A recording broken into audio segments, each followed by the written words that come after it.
इसी पर बात करने के लिए संजय साधवानी हमारे साथ मौजूद हैं, जो कि जलसा गाह में इस वक्त मौजूद हैं। संजय, बताइए आज क्या हम बातें की गई दोनों जानिब से और क्या माहौल इस वक्त आप देख रहे हैं?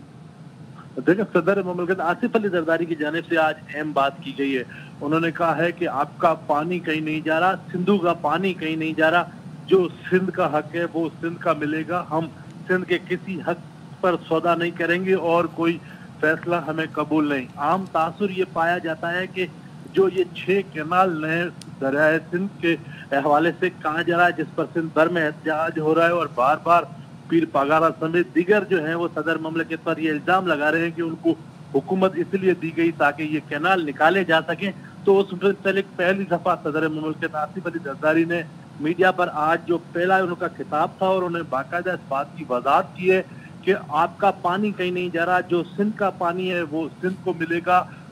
सिंधु पर इसके अलावा कोई हमें फैसला कबूल नहीं है। तो ये इंतहाई अहम बात है, जैसे कि आज अपने कारकुनान के सामने घड़ी खुदाबख्श भुट्टो में सदर ममलकत ने ये वजाहत की है कि मैंने पानी के मामले पर कोई समझौता नहीं किया। हालांकि उन पर ये इल्जाम इस वक्त लग रहे हैं कि उन्होंने दरिया सिंध पर 6 कैनालों की मंजूरी देकर सिंध के पानी का सौदा कर दिया है। इसके साथ साथ बिलावल भुट्टो जरदारी की जो आज की तकरीर थी वो इंतहाई अहम थी। उन्होंने कहा था कि जो सूबे के हकूक हैं उन पर हम समझौता नहीं कर सकते, जब कठपुतलियां आती हैं तो कठपुतलियां सौदे करती हैं, लेकिन हम ये सौदे नहीं कर रहे। उन्होंने अपनी तकरीर का जो आगाज किया उसमें एक इंतहाई अहम बात कही, जिन्होंने कहा कि बेनजीर भुट्टो को शहीद करवा के कठपुतलियां हुकूमत जो बनवाई गई, जिनसे फैसले लिए गए, जिनको मसलक किया गया। उनकी तकरीर में ये था कि जिन लोगों ने बेनजीर को शहीद कराया उसके बाद वही लोग हुकूमतें भी बनवाते रहे और कठपुतलियां जो कठपुतली सियासतदान है वो पाकिस्तान पर मसलक किया, जिसकी वजह से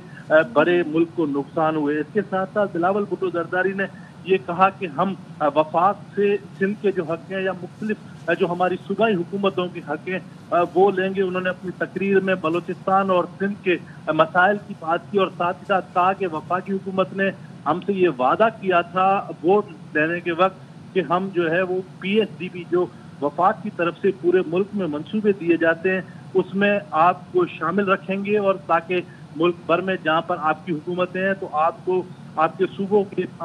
जो आबादी है उस मुताबिक हकूक मिल सकें। लेकिन इस्लामाबाद ने ये भी नहीं किया। बिलावल ने आज एक अपनी तकरीर में ये भी वजाहत की कि हम ना फॉर्म 47 के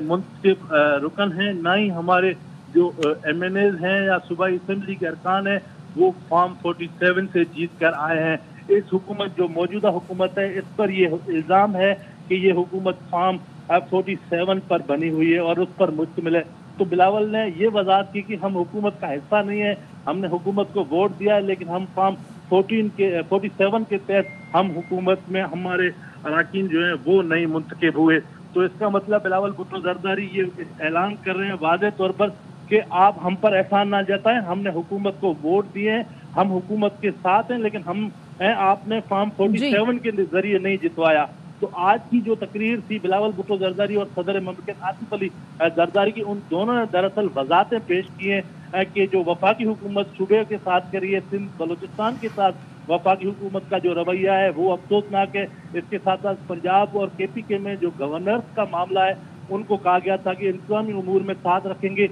वो नहीं रख रही, जिसका बिलावल भुट्टो जरदारी ने अपने कारकुनान के सामने इस मामले की वजाहत की है। इसके साथ साथ सदर ममलकत जो आसिफ अली जरदारी है उनको काफ़ी अरसे के बाद मीडिया पर आने का जो मौका मिला, क्योंकि जब उनका पाँव स्लिप हुआ था उसके बाद वो कहीं मीडिया उनका इंस्ट्रक्शन नहीं हुआ। आज जब वो जलसे गाह में आए तो उन्होंने मुख्तसर सी तकरीर की है और मुख्तसर सी तकरीर में अपने ऊपर हालिया जो इल्ज़ामात लगे हैं उनकी उन्होंने वजाहत की है कि आपका पानी कहीं नहीं जा रहा, सिंधु का पानी कहीं नहीं जा रहा, सिंध का जो पानी है वो सिंध को मिलेगा। ठीक है, बहुत शुक्रिया संजय साधवानी।